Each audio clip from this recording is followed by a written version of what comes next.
guys, welcome to Home Tunes. Home Tunes is your new way to learn. आज का जो हमारा video है is all about the tips that can help you to improve your fluency. और इस video में हम जानने वाले हैं ऐसे 5 रूल्स जो आपकी मदद करेंगे इंग्लिश को फ्लुएंट बनाने में. 5 speaking rules you need to know. अगर आप भी चाहते हैं इंग्लिश बहुत कॉन्फिडेंटली बोलना, बहुत फ्लुएंटली बोलना, तो ये रूल्स आपकी बहुत मदद करने वाले हैं. वीडियो को प्लीज एंड तक देखें. So here the question arrives. अगर आपसे पूछा जाए do you want to speak English fluently, क्या आप इंग्लिश फ्लुएंटली बोलना चाहते हैं? क्या आप भी चाहते हैं कि जैसे बॉलीवुड सेलिब्रिटीज इंग्लिश में बात करते हैं फ्लुएंटली, बिना सोचे, बिना ट्रांसलेशन के, क्या आप भी उसी तरह से बात करना चाहते हैं? या फिर आपसे पूछा जाए कि क्या आप इंग्लिश सीखना चाहते हैं, do you want to learn English? जब हम घर में घंटों टेलीविजन के आगे बैठते हैं और न्यूज़ रीडर्स आके इतनी अच्छी इंग्लिश में इतने अच्छे से न्यूज़ पढ़ते हैं, तो आप भी सोचते हैं कि काश मैं भी ऐसे ही इंग्लिश बोल पाऊँ. अगर आपसे पूछा जाए कि डू यू स्पीक इंग्लिश, क्या आप इंग्लिश बोल भी पाते हो? हमने सुन लिया, हमने देख लिया कि बॉलीवुड सेलिब्रिटीज बोल रहे हैं, न्यूज़ एंकर्स बोल रहे हैं, क्रिकेट कमेंटेटर्स बोल रहे हैं, एवरीवेयर इज इंग्लिश. इंग्लिश कहाँ नहीं है? क्या आप भी वैसे ही इंग्लिश बोल पाते हैं? Do you speak English?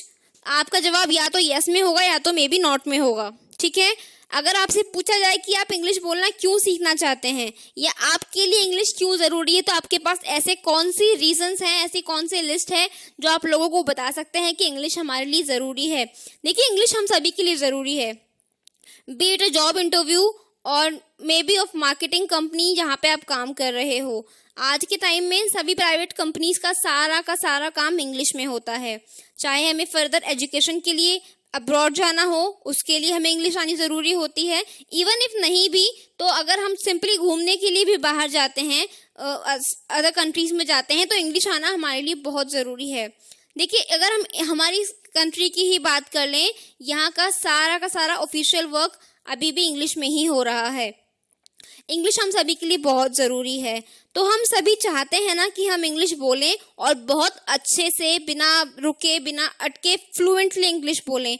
तो आप सभी की मदद के लिए आज ये वीडियो बनाया गया है कि ऐसी कौन सी टिप्स हैं जिनकी मदद से आप अपने इंग्लिश को इम्प्रूव कर सकते हैं, बहुत फ्लुएंटली इंग्लिश बोल सकते हैं. So here we have the 5 golden rules. अब हम बात करेंगे उन 5 गोल्डन रूल्स की जो आपकी मदद करेंगे इंग्लिश बोलने में. So here comes the first rule. पहला रूल है don't study grammar too much. सुनने में अजीब है, ग्रामर को ज़्यादा तवज्जो मत दो. Don't study grammar too much. Rule जो है थोड़ा सा स्ट्रेंज हो सकता है बट बहुत इंपॉर्टेंट है.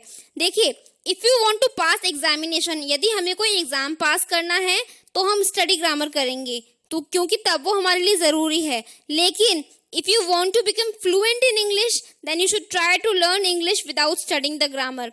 लेकिन यदि आपको केवल इंग्लिश बोलना सीखना है तो कोशिश ये करें कि बिना ग्रामर के करें. अब इसके पास हमें सोचना है कि इसका क्या कारण है कि हमें इंग्लिश में ग्रामर को इम्प्रूव ज़्यादा ध्यान नहीं देना है. Don't study grammar too much, ये हमारी वीडियो पे स्क्रीन है.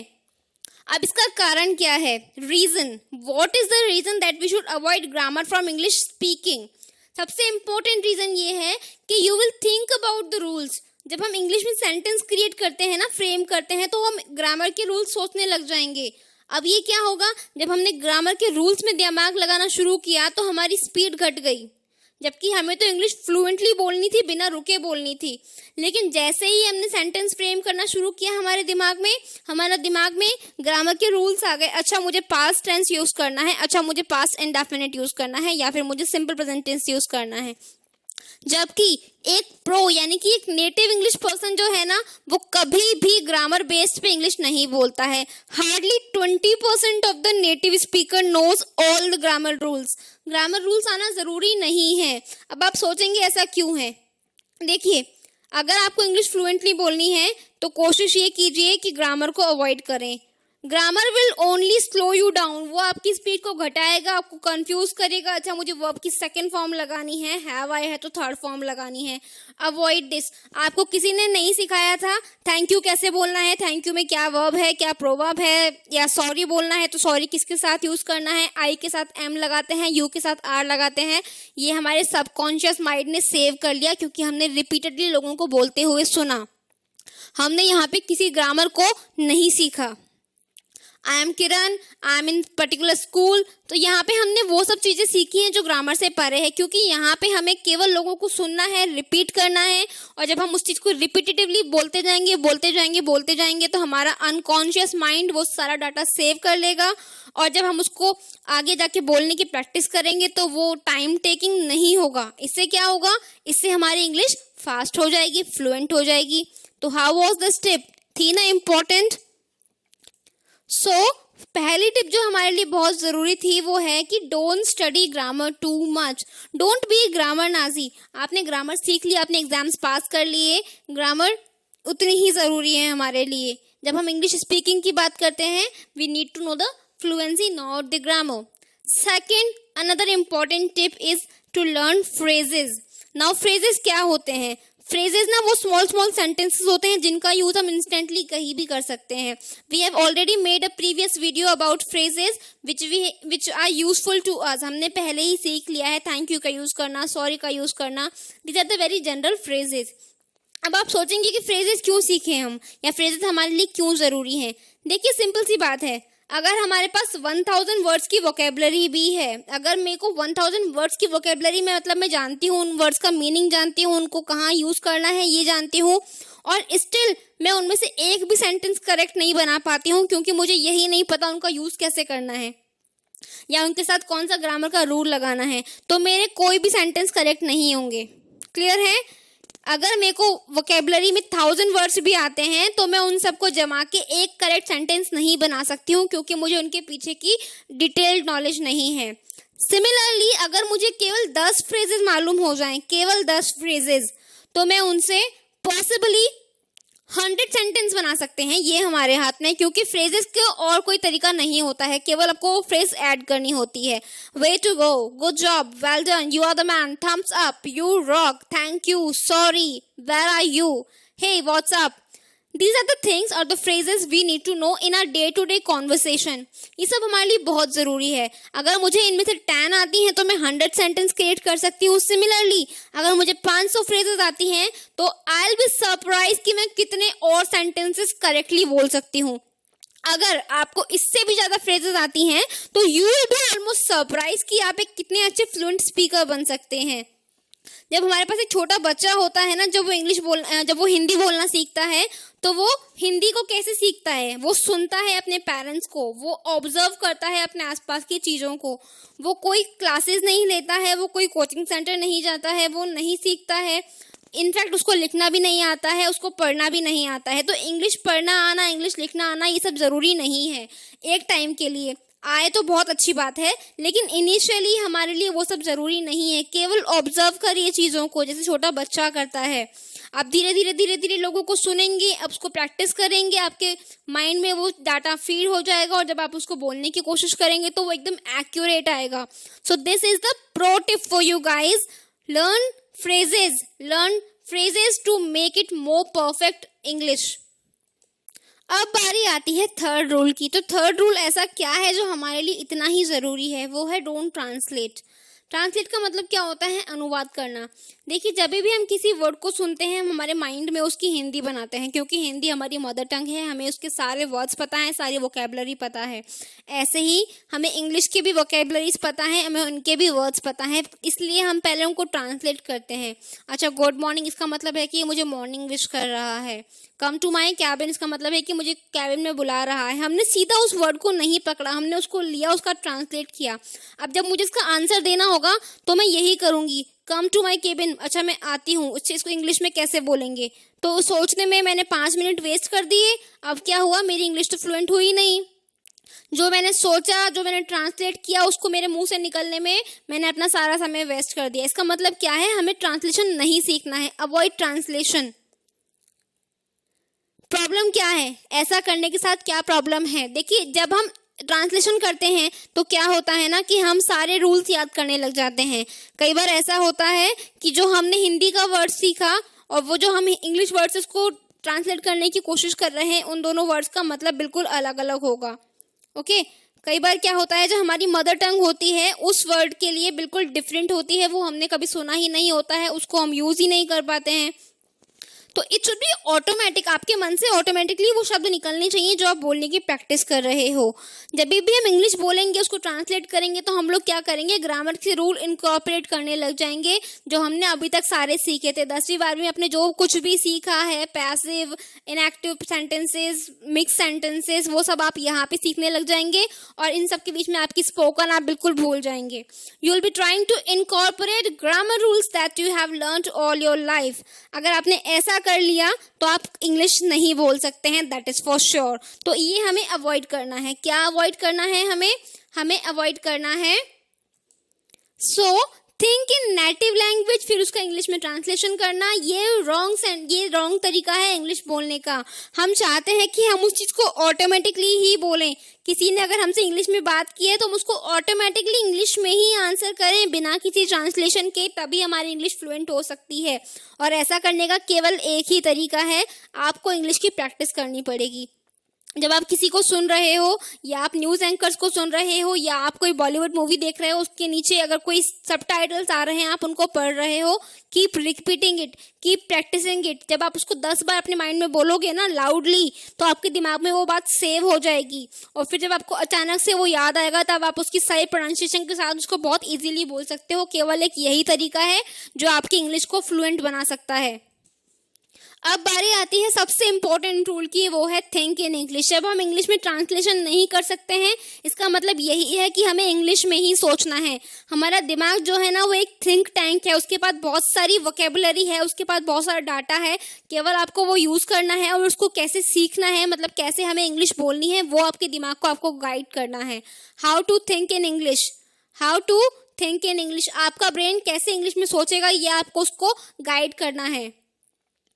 देखिए, it is going to be difficult at first but after some time you will learn how to switch between your mother tongue and English. एक दो बारी के लिए ये मुश्किल हो सकता है कि अच्छा इसको इंग्लिश में क्या बोलेंगे, मुझे इंग्लिश में क्या आंसर करना है, मैं अटक जाऊंगी, लोग मेरे पे हंसेंगे। ये केवल इनिशियल स्टेज है। लोग आप पे एक बार हंसेंगे, 2 बार हंसेंगे, 5 बार हंसेंगे, इसके बाद नहीं हंसेंगे। जब आप इंग्लिश बोलेंगे और उनसे बेटर बोलेंगे तो वो ऑब्वियसली आप पे हंसना बंद कर देंगे और प्रोबेबली आपसे हेल्प भी लेंगे। तो क्या होगा कि ये केवल एक इनिशियल स्टेज है जब आपको डिफिकल्ट लगेगा। उसके बाद जब आप एक प्रो हो जाओगे, आपको पता पड़ जाएगा कि आपको कब स्विच करना है, हिंदी और इंग्लिश में या आपकी मदर टंग और इंग्लिश में। आप दोनों लैंग्वेज को बहुत फ्रिक्वेंटली यूज कर सकते हैं और ये कमांड केवल आपके हाथ में ही है।